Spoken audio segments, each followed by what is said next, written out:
ইসরায়েলের রাজধানী তেল আবিবের রাতের আকাশে ছুটছে ১০০ আগুনের ফুলকি, যা ছুটে শত শত মাইল দূর থেকে শব্দের চেয়ে বেশি গতিবেগে ছুটে এসেছে সুদূর ইরান থেকে। আর তার ভয়ে কম্পমান ইসরায়েল। যা কেউ কল্পনা করেনি তাই ঘটল। মহাপরাক্রমশালী যারা কথায় কথায় হাজার মানুষ মারছে, যারা স্বাধীন সার্বভৌম দেশের সীমান্ত লঙ্ঘন করে, তাদের পাশে আছে পৃথিবীর সব শক্তিশালী দেশ। সেই ইসরায়েলে আঘাত হানল ১০০ মিসাইল। আর শেষ পর্যন্ত কথায় নয়, সাহস করে কাজে পরিণত করে দেখালো মধ্যপ্রাচ্যের সিংহ ইরান। ইরান আবারও প্রমাণ করল অন্যায়ের বিরুদ্ধে তারা যে অবস্থানের কথা জানিয়ে আসছিল তাতে এখনও অটল আছে। স্থানীয় সময় মঙ্গলবার রাতে গুরুত্বপূর্ণ কৌশলগত শহর জেরুজালেম এবং হাইফার পাশাপাশি পুরো ইসরায়েল জুড়ে আকাশে ইরানি ক্ষেপণাস্ত্র দেখা গেছে।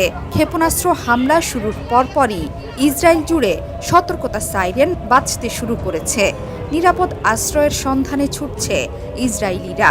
ইসরায়েলের রাষ্ট্রীয় টেলিভিশনে সরাসরি সম্প্রচার চলাকালে রিপোর্টারদের মাটিতে শুয়ে পড়তে দেখা গেছে এবং ক্ষেপণাস্ত্রের আওয়াজও শোনা গেছে।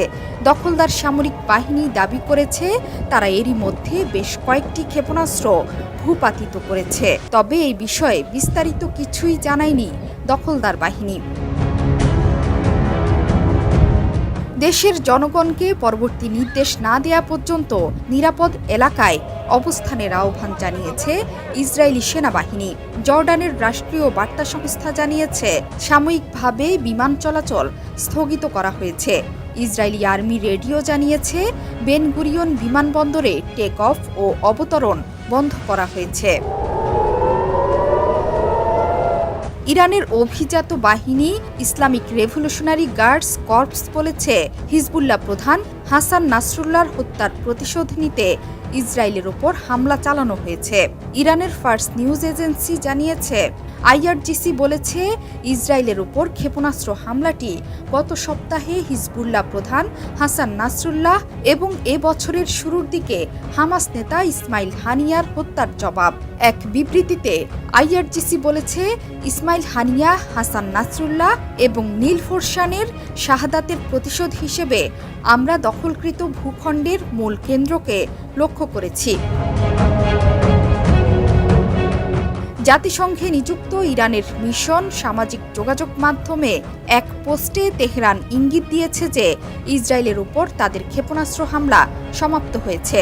এতে ইসরায়েলি সরকারকে পাল্টা হামলা থেকে বিরত থাকার হুঁশিয়ারি দেওয়া হয়েছে। মার্কিন প্রেসিডেন্ট জো বাইডেন বলেছেন ইরানি ক্ষেপণাস্ত্র হামলা থেকে ইসরায়েলকে রক্ষায় সহায়তা করতে এবং অঞ্চলে মোতায়েনে মার্কিন সেনাদের সুরক্ষিত রাখতে যুক্তরাষ্ট্র প্রস্তুত। জোহরা চৌধুরী সেতু, ৭১।